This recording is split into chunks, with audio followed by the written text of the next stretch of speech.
Hi friends, happy Pongal. சர்க்கரை பொங்கல் ரேஷனில் கொடுத்த பச்சரிசியில் செஞ்சுருக்கேன். அவ்வளோ அருமையாக வந்திருந்தது.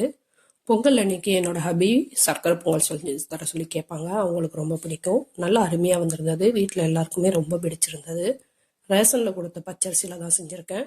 1 டம்ளர் பச்சரிசி, 1/4 டம்ளர் பாசிப்பருப்பு நல்லா கழுவிட்டு 2-3 தடவை கழுவிட்டு 2 மணி நேரம் ஊற வச்ச தண்ணியை மடிச்சிட்டு குக்கரில் சேர்த்து அதே டம்ளரால் 2.25 டம்ளர் தண்ணி சேர்த்துக்கிட்டேன். அரிசிக்கு 2 பங்கம், பருப்புக்கு 1/4 டம்ளருக்கு 1/4 டம்ளர் தண்ணியை சேர்த்துட்டு உப்பு சேர்த்து நல்லா கலந்து கொடுத்துட்டு 2 விசில் மட்டும் விட்டேன். நிறையா விடலாம். அரிசியாக இருந்தாலும் வெந்திருந்தாலும் எப்படி இருந்தாலும் பார்த்து அட்ஜஸ்ட் பண்ணிக்கலாம்.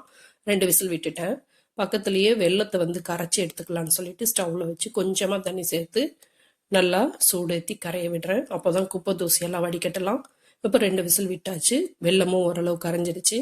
திறந்து பார்த்தா சாதமாக தான் இருக்குது. அதில் கரைச்சி வச்சுருந்த வெள்ளத்தை வடிகட்டி சேர்த்துக்கிறேன். சேர்த்த வெல்லம் ஃபுல்லாகவுமே கரெக்டாக இருந்தது. நம்ம சேர்க்கும் போதே டேஸ்ட் பண்ணிக்கிட்டோன்னா வெல்லம் தேவையோட அளவுக்கு நிறுத்திக்கலாம். ஏலக்காய் பவுடர் பண்ணி வச்சுருந்ததையும் சேர்த்துட்டு சாதமாக இருக்கிறதுனால கொஞ்சம் தண்ணி சேர்த்து திரும்ப 2 விசில் விட்டுட்டேன். விசில் அடங்கினதும் எடுத்து பார்த்தா அளவு கரெக்டாக இருந்தது. இப்போ நெய்யில் முந்திரி பருப்பை வறுத்து அது மேலே தாளித்து விட்டுற வேண்டியதான். அப்படியே கமகமன்னு மணமாக சுவையாக அருமையான சர்க்கரை பொங்கல் ரெடி ஆயிடுச்சு. நீங்களும் ட்ரை பண்ணி பாருங்கள். வீடியோ பிடிச்சிருந்தா லைக் பண்ணுங்கள், சப்ஸ்கிரைப் பண்ணுங்கள், ஷேர் பண்ணுங்கள். தேங்க்யூ.